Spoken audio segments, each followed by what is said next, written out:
Halo Sobat Panda, kembali lagi di channel YouTube Expandana. Di video kali ini, Expandana bareng Felicia Putri Ciasaka mau kasih tahu nih gimana sih cara baca laporan keuangan perusahaan yang cepat dan tepat. Tapi sebelumnya, subscribe dulu yuk channel YouTube Expandana. Membaca laporan keuangan ini wajib hukumnya bagi investor saham. Dari menganalisa laporan keuangan, kamu bisa mengidentifikasi apakah suatu perusahaan bagus atau enggak. Karena perusahaan yang bagus akan memberikan keuntungan maksimal bagi para pemegang saham, baik itu dari dividen ataupun kenaikan harga sahamnya. Dan dari laporan keuangan juga, kita bisa membuat keputusan investasi yang lebih bijak dan tepat. Gimana cara membacanya? Tonton video ini sampai selesai.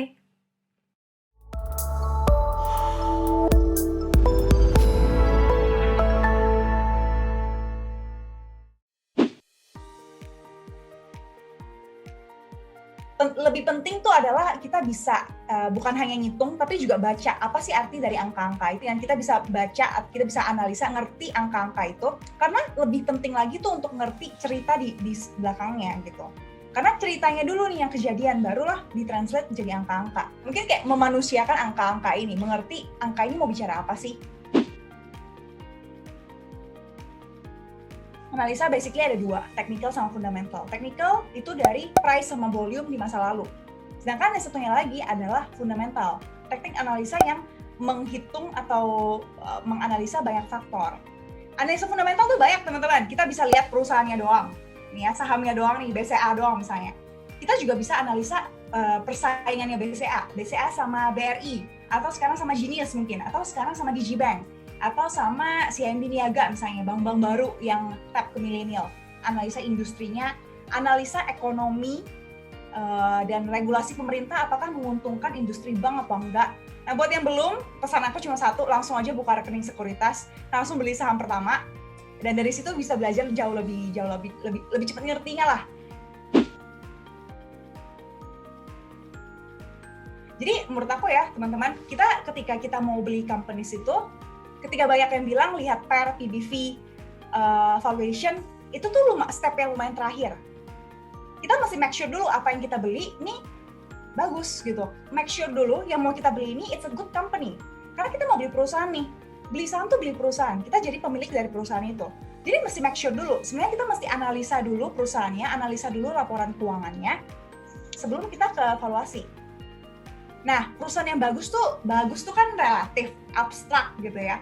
Nah, kalau misalnya mau dibikin lebih detail, nah ini 4 hal ini. Jadi make sure it's a profitable companies. Kita mau cari perusahaan yang make profit definitely. Kedua, growth. Oke, sekarang profit nih, kedepannya gimana? Karena kita kan beli sekarang, kita baru masuk nih sekarang. Jadi lihat juga ke depan prospeknya gimana, growth-nya, potensinya gimana nih ke depannya. Kemudian ketiga, cek apakah perusahaannya sehat, health-nya gimana. Ini kita lihatnya nanti di balance sheet. Dan yang terakhir adalah value. Value ini evaluasi lah. Jadi evaluasi itu step yang lumayan terakhir. Ketika udah make sure it's a good company. Tapi whether it's a good stock atau bukan, ya tergantung valuasinya. Basically laporan keuangan tuh ada 3 yang paling utama. Pertama tuh laporan laba rugi, yang nunjukin apakah dia profitable apa enggak.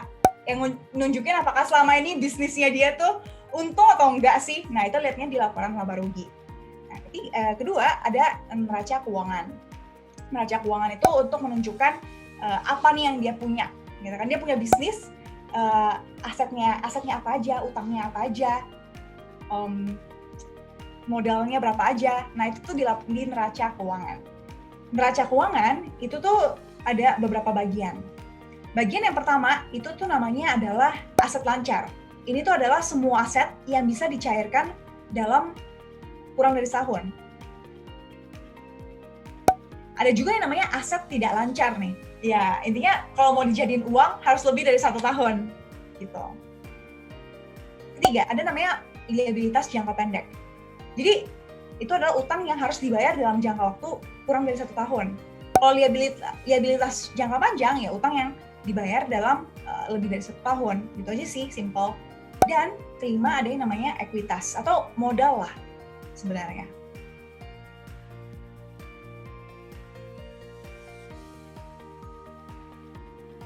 return on equity tuh basically gini, kita taruh uang 1.000 nih ke perusahaannya, kita dapat untung berapa sih? Keuntungan yang diberikan kepada pemilik modal, keuntungan yang diberikan kepada kita sebagai investor. Jadi kalau ROI-nya negatif, berarti bisnisnya tuh merugikan lah untuk pemilik modal. Nah, ini cara hitungnya gampang juga nih. Ini adalah return tuh net profitnya, laba bersihnya dibagi dengan equity-nya. Terus kita mau ngecek perusahaannya sehat apa enggak, simpelnya tuh lihat debt to equity ratio. Utangnya dibandingkan modalnya tuh berapa sih? Nah, kita mau lihat nih, dia tuh mendapatkan asetnya tuh lebih banyak pakai utang atau lebih banyak pakai modal. Yang bikin orang bangkrut tuh bukan income flow kecil, tapi utangnya kebanyakan. Nah, biasanya tuh kayak gini nih. Total utang dibagi dengan ekuitas. Ini melonjak tinggi nih karena utang ICBP naik tahun ini karena dia akuisisi Pinehill. Tapi menurut aku sebenarnya ini bisa diimprove nih rumusnya. Karena utang gede tapi kalau utangnya nggak berbunga tuh sebenarnya nggak terlalu bermasalah gitu, masih bisa tolerable lah. Biasa kita tuh bilang namanya net gearing nih. Net gearing itu adalah yang dihitung cuma utang berbunga dikurangi dengan cash yang kita punya, itu namanya net debt, baru bagi dengan equity-nya. Nah, kemudian yang ketiga nih, yang terakhir nih. Yang ketiga adalah laporan arus kas. Ngelihat uang keluar masuknya itu kemana aja. Untuk ngecek sehat atau enggak juga sih. Gitu. Jadi di laporan arus kas ini ada 3 hal. Pertama tuh arus kas operasional. Jadi semua masuk keluarnya kas yang terkait dengan operasionalnya perusahaan. Kedua, ada namanya arus kas investasi. Ya, terkait dengan investasi perusahaan. Misalnya dia mau bangun pabrik, dia mau akuisisi gitu contohnya ya. Nah, ketiga ada namanya arus kas pendanaan. Ini terkait dengan sumber pendanaan perusahaan. Biasa tuh kalau perusahaan utang atau bayar utang di sini. Dividen juga adanya di sini. Jadi biasanya ini utang tambah utang baru apa kurangin utang itu di sini.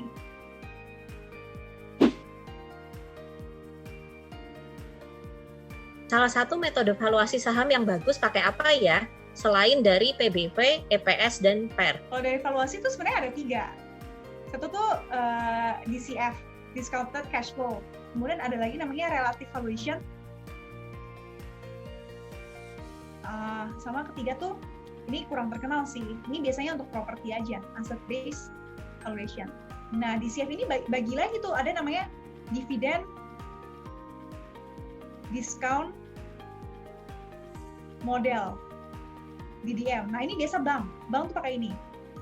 Ada lagi namanya Free Cash Flow Full Firm, FCFF. Nah, selain FCFF ada yang namanya FCFE. Ini Free Cash Flow to Equity. Nah, biasanya kalau bank pakai ini, kalau misalnya DCF ini untuk yang lebih ini sih, perusahaan yang stable atau bisa diprediksi. Kalau nggak bisa diprediksi jangan pakai ini, malah nanti salah. Relatif ini yang paling gampang dan dia sebenarnya lumayan praktikal sih. Inilah yang tadi disebut PER, EBV, mungkin nambah satu lagi tuh EV/EBITDA. Kalau bank tuh ini. Kalau selain bank, nah tuh ini.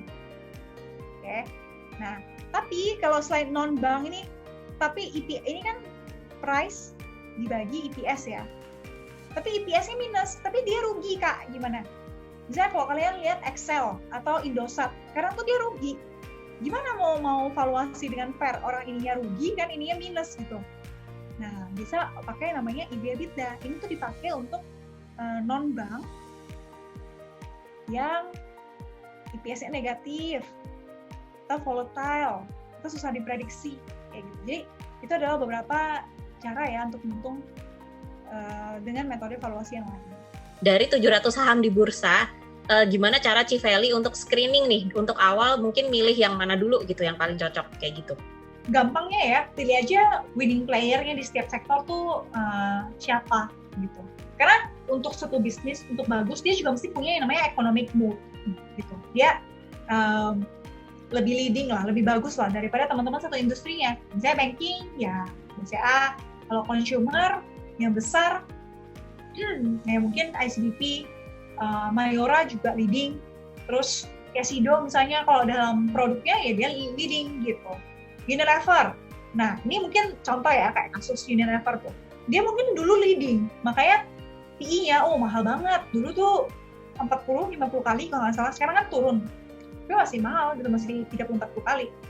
Nah Unilever apakah dia winner di industrinya? Mungkin dulu iya, tapi sekarang dengan adanya Wardah, dengan adanya skincare dari Wardah, terus Korean brand, local brand, influencer bikin brandnya sendiri, yang nyanyiin Pond's, yang nyanyiin pokoknya produk-produknya Unilever lah.